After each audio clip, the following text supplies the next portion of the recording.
Hello viewers, আসসালামু আলাইকুম। কেমন আছেন সবাই? আশা করছি যে যেখান থেকেই আমার আজকের ব্লগটা দেখছেন সবাই অনেক ভালো আছেন। আমরাও আলহামদুলিল্লাহ আল্লাহর অশেষ রহমতে এবং আপনাদের সকলের দোয়াতেই ভালো আছি। আজ দুপুর থেকেই আমি আমার ব্লগটি স্টার্ট করছি।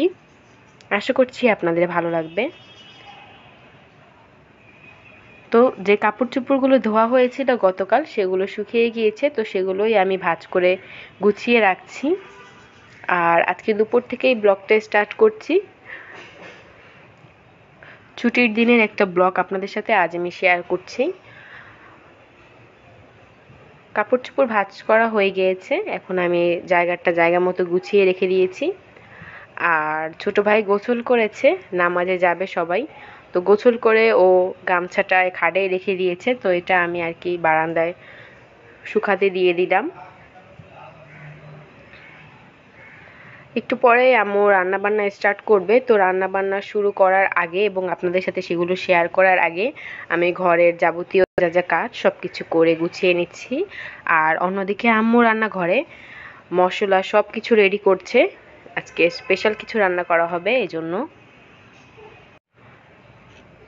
আম্মুর রান্নাবান্নাগুলো আপনাদের সাথে আমি একটু পরেই শেয়ার করব, এজন্য আমি এখন আমার হাতের সব কাজগুলো আমি শেষ করে নিচ্ছি, যেন পুরোটা সময় জুড়েই একটু পরে আমি আপনাদের সাথে থাকতে পারি এবং আপনাদের সাথে সব কিছু শেয়ার করতে পারি। তো বিছানা কিন্তু আমি ঝেড়ে নিয়েছি, আর ঘরের যে পাপোশগুলো রয়েছে সেগুলো আমি সব এখন ভালো করে ঝেড়ে ধুলোগুলো ঝেড়ে তারপর আমি বারান্দায় রোদে শুকোতে দিয়ে রাখবো, তাহলে কিন্তু পাপোশ যদি ভেজাও থাকে তাহলে সেটা শুকিয়ে যাবে এবং ময়লাগুলোও চলে যায়।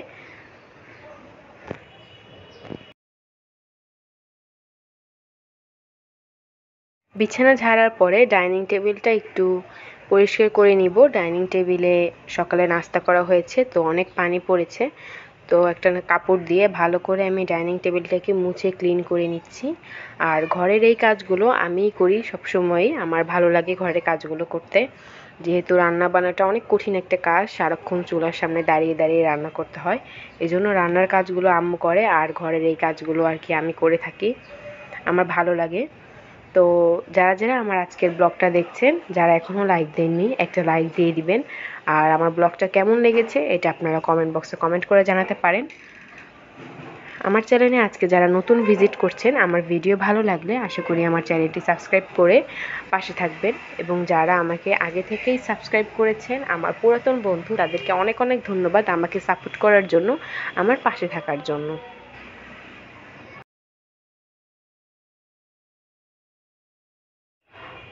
ফিল্টারে একটু পানি দিয়ে নিচ্ছি, আমাদের পিউরিট ফিল্টার, তো আমরা কাঁচা পানিই দিই, পানি ফুটিয়ে দেওয়ার প্রয়োজন হয় না, পানি ফুটিয়ে দিলে পিউরিট ফিল্টারটা একটু সমস্যা হয়, এই জন্য কাঁচা পানিই দিচ্ছি। বোতলও ভরে ফেলেছি। তো আম্মু রান্না বান্না এখনই শুরু করবে, আমাকে ডাকছে, তো আমি এখনই আপনাদের সাথে রান্না বান্নাগুলো শেয়ার করব। সবাই আমার সাথেই থাকুন, আশা করি ভালো লাগবে। তো আজকে আম্মু কি রান্না করবে প্ল্যান করছিল যে কি রান্না করা যায়, যেহেতু আজকে শুক্রবার ছুটির একটা দিন, তো বড় ভাই ছোট ভাই ওরা সবাই বিরিয়ানি খুব পছন্দ করে, তো আম্মু বলল যে ঠিক আছে ওদের জন্য চিকেন বিরিয়ানি রান্না করবে।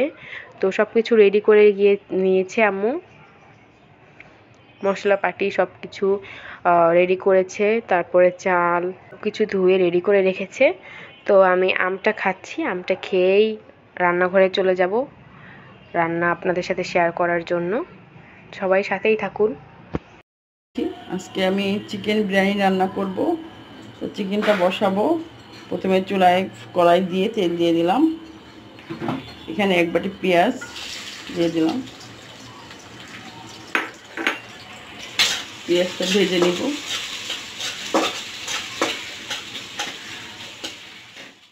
ভাজা হয়েছে আমার, এখন এক এক করে মশলা দিয়ে দিব। প্রথমে রসুন বাটা দিলাম 2 চামচ, আদা বাটা 1 চামচ, পেঁয়াজ বাটা 1 চামচ, জিরা বাটা 1 চামচ, ধনিয়া গুঁড়ো 1 চামচ, মরিচের গুঁড়াও 1 চামচ, বেশি ঝাল হলে আবার বিরিয়ানিটা ভালো লাগবে না। আর এখানে দিয়ে দিচ্ছি টক দই, একটু পানি দিয়ে মশলাটাকে কষিয়ে নেব।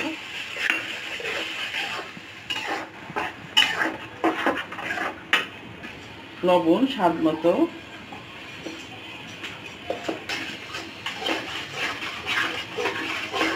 এখানে 1 প্যাকেট বিরিয়ানি মশলার অর্ধেকটাই আমি মুরগির মাংসের উপর দিয়ে দিলাম।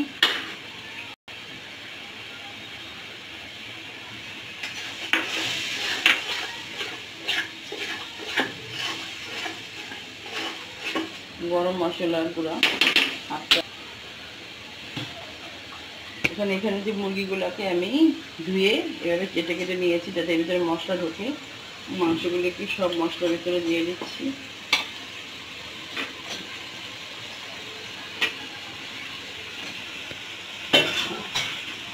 এবার মাংসটাকে ভালো করে মশলার ভিতরে আমি কষিয়ে নেব।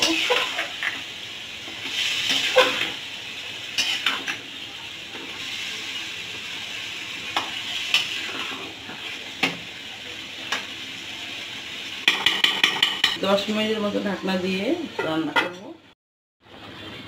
এখানে আমি এখন একটু আমি আলাদা কোনো পানি দিব না। এখানে আমি লিকুইড দুধ নিয়েছি 1 কাপ, আমি দুধ দিয়ে দিচ্ছি। এটার সাথে আলাদা কোনো পানি অ্যাড করলাম না। খুব ভালো করে নেড়ে আমি আর কিছুক্ষণের জন্য সিদ্ধর জন্য ডেকে দিব। সিদ্ধ অলরেডি হয়েই গেছে, 10 মিনিটের জন্য ডেকে দিলাম। মুরগির মাংসটা প্রায় আমার হয়ে গেছে, হালকা ঝোল রয়েছে, এতে আর একটু সিদ্ধ হবে। এদিকে আমি পোলাওটাও বসিয়ে দেব। হাঁড়ি দিয়ে পেঁয়াজ দিয়ে দিচ্ছি, পেঁয়াজ ব্রেস্তার জন্য দিয়ে দিলাম পেঁয়াজ, দিয়ে দিচ্ছি তেল। এবার পেঁয়াজটাকে আমি ভেজে নেব। হয়ে গেছে, আমি একটা বাটিতে তুলে নিচ্ছি অর্ধেকটার মতো।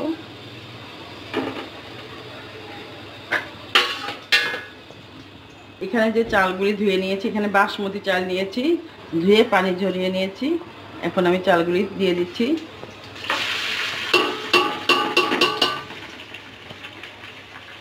অল্প পরিমাণ একটু আদা, একটু রসুন বাটা, লবণ পরিমাণ মতো একটু দিচ্ছি, যেহেতু আমার মুরগির মাংসের লবণ আছে।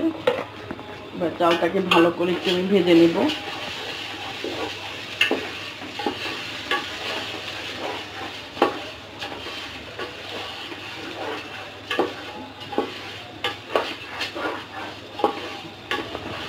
বিরিয়ানি মশলা অর্ধেকটা আমি মুরগির মাংসে দিয়েছি, আর অর্ধেকটা এখন চালের ভেতরে দিয়ে দিলাম।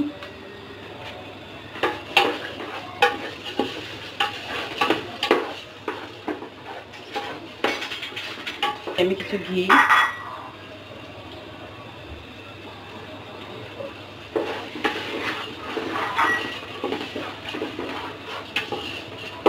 5 মিনিটের মতো আমি চালটাকে ভালো করে ভেজে নিব। আমার চালটা ভালো করে আমি ভেজে নিয়েছি। এখন আমি এর ভিতরে পানি দিব না, পানির পরিবর্তে আমি দুধ দিব। লিকুইড যে দুধটা আছে সেটা দিব। এই যে আমি লিকুইড দুধটা দিয়ে দিচ্ছি। আমি এই যে দুধটা দিয়ে দিয়েছি, এতে আমার চালটা সিদ্ধ হয়ে যাবে। সিদ্ধ হওয়ার পরে আমি হলো মাংস চিকেনটাকে দিয়ে দেবো এর ভিতরেই।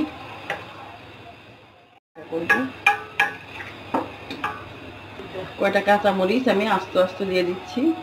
এবার আমি ঢাকনা দিয়ে ঢেকে দিলাম। এখন আমি এখানে যে মুরগির মাংসটাকে রান্না করেছি এটা আমি এর ভিতরে দিয়ে দিব ঢেলে।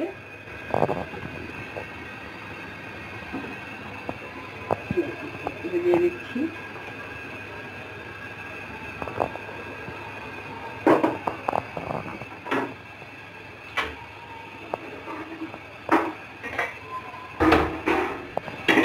এবার এটাকে আমি একটু তার উপরে দিয়ে ভাপে দিয়ে দিলাম, আস্তে আস্তে এটা সিদ্ধ হবে।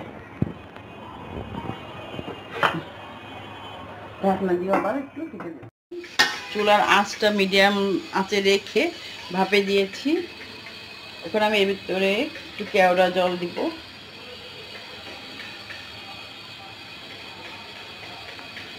কেওড়া জল দিলাম, আর একটু ঘি দিয়ে দিব। একটু ঘি দিয়ে দিচ্ছি, একটু সব জায়গায় একটু অল্প অল্প করে। দিয়ে দিয়েছি।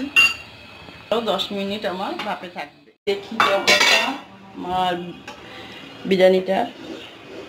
অবশ্য অনেক সুন্দর হয়েছে, একবারে ঝরঝরা হয়েছে। যে ভালো করে একটু নেড়ে দিচ্ছি।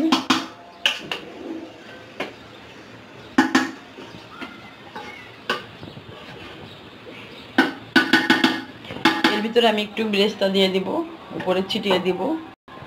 আর যেহেতু আমি বাসমতি চাল দিয়ে রান্না করেছি, চালটাও একদম সুন্দর ঝরঝরা হয়েছে। বেরেস্তা দিয়ে দিচ্ছি আমি।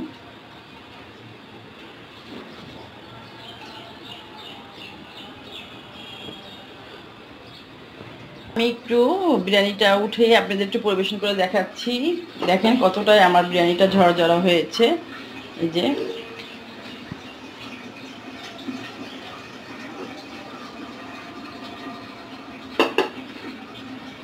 অনেক সুন্দর হয়েছে। তো চিকেন বিরিয়ানি বাসমতি চাল দিয়ে রান্না করা হয়ে গিয়েছে, টেবিলে আনা হয়েছে। আমাদের সবার খুব ক্ষুধা লেগেছে, আমরা এখন খাবো। আর আশা করি আমার আজকের ব্লগটি আপনাদের কাছে ভালো লেগেছে।